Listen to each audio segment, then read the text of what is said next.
こんにちは、ハリケーンフットボールです。今回や教材は、サッカー日本代表に関する動画です。今回もデドボール TV からのアジア予選のレビュー動画です。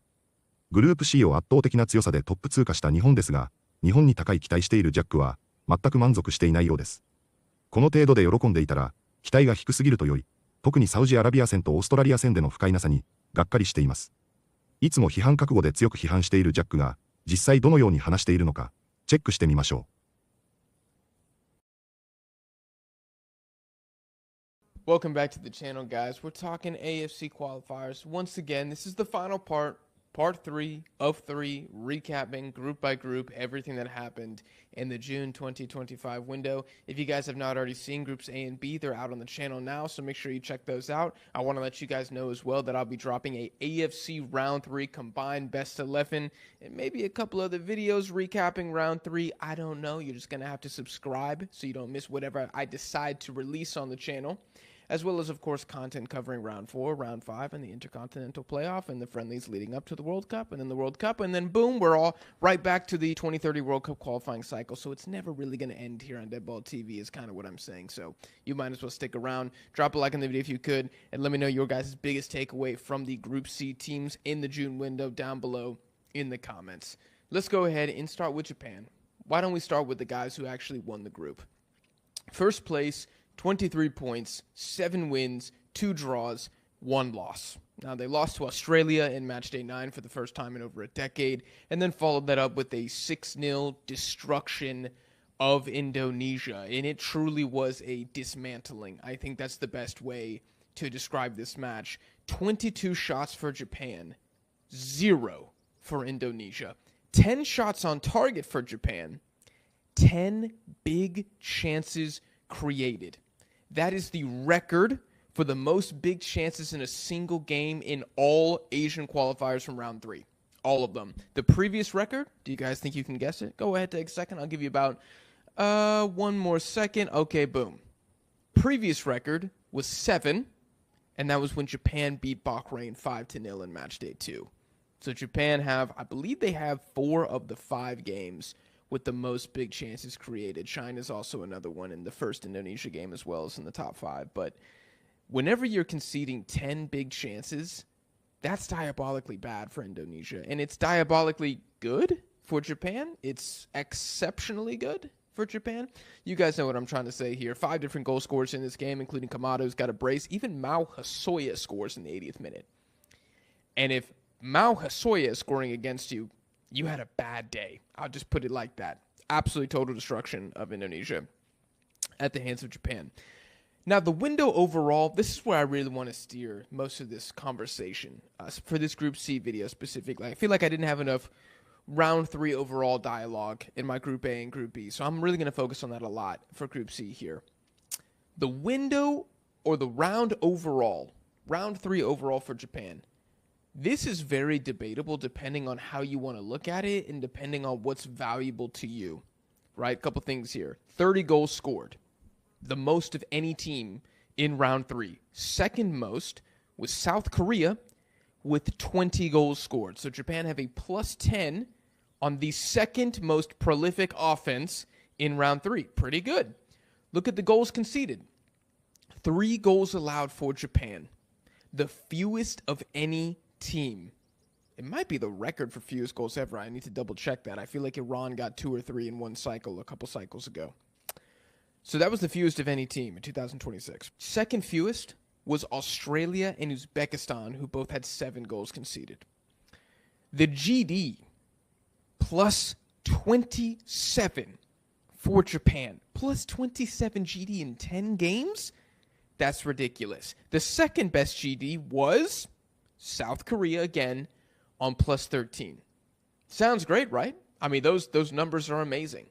The football analytics guys are probably aroused right now talking about the numbers and the performance on paper and on the spreadsheets for Japan, aren't they? 10 out of 10 window. I think we can just end the video here, right? Well, not so fast. Not so fast. For me, there's more to this story. Allow me to continue. We all know that Japan can run up the score against the weaker Asian teams. They've been doing that for years. They've been doing it against European sides as well. In friendlies, albeit. So we're not learning anything new when they beat Indonesia 6-0. We're not learning anything when they beat China 7-0. And these aren't even tests. And that's not offensive to Indonesia or China. You guys are not a test for Japan. This is a team that should have eyes on the semifinal of the next World Cup. That is the ceiling for this Japanese team. If they fire correctly at 100% capacity, they can make the semifinals. They're good enough with the individual talent to be able to do so. And in the 6 games against China, Indonesia, and Bahrain in round 3, they did pretty good. 6 games played, 6 wins, 27 goals scored, 1 goal allowed. That's a plus 26 GD. That's amazing. And you know what?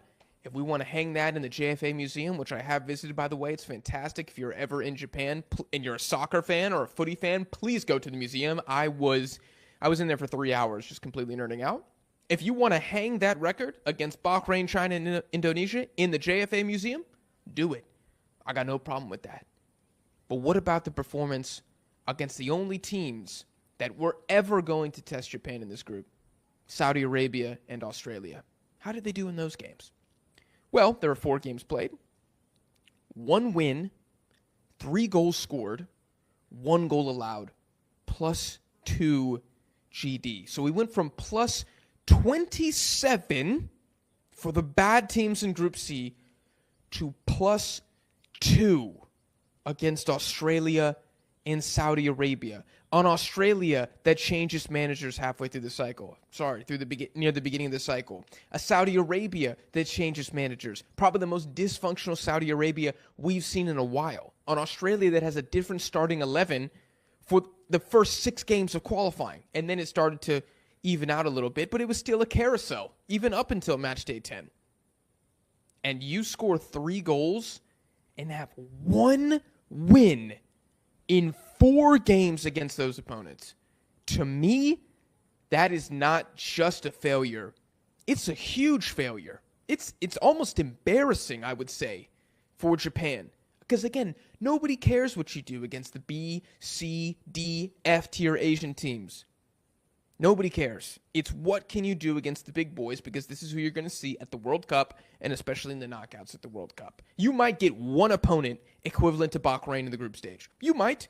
You might get an Honduras from CONCACAF, right? You could get something like that. You could get I don't even know who the African team is that's equivalent to as bad as that. I really feel like any of them would not qualify, like Zimbabwe or something. You're not going to see those guys at the World Cup. You're going to see Saudis. You're going to see teams equivalent to Australia, and you got 1 win.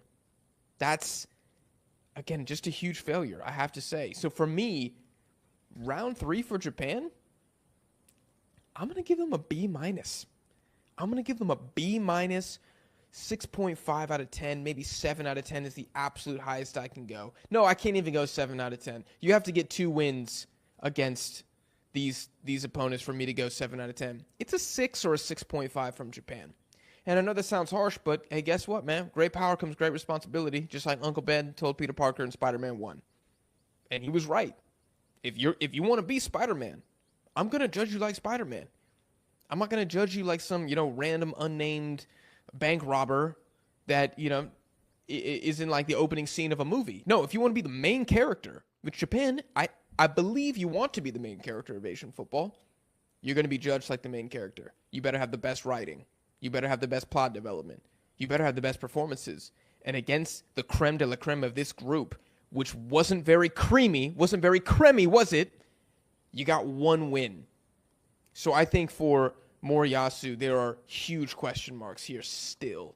I don't think after the embarrassment that was the 2023 Asian Cup, I don't think this performance is acceptable. And you might be able to fool the plastics with the stats and the heavy score lines. You're not fooling me, because I watch these games. I watch every single one. I don't know how many Japan live streams I did during this cycle. I want to say I did at least 3. I'm not fooled. I'm not fooled by you beating China 13-0 on AG. I'm not fooled by you beating Bahrain 7-0 on AG. I'm not fooled by these. Against the best teams, you were subpar, just like you were at the Asian Cup. And so, Moriyasu, man, plenty of questions still to answer. I think the mentality is also a question mark as well for these guys. I mean, senseless rotation for the sake of rotation. I absolutely hate that in football.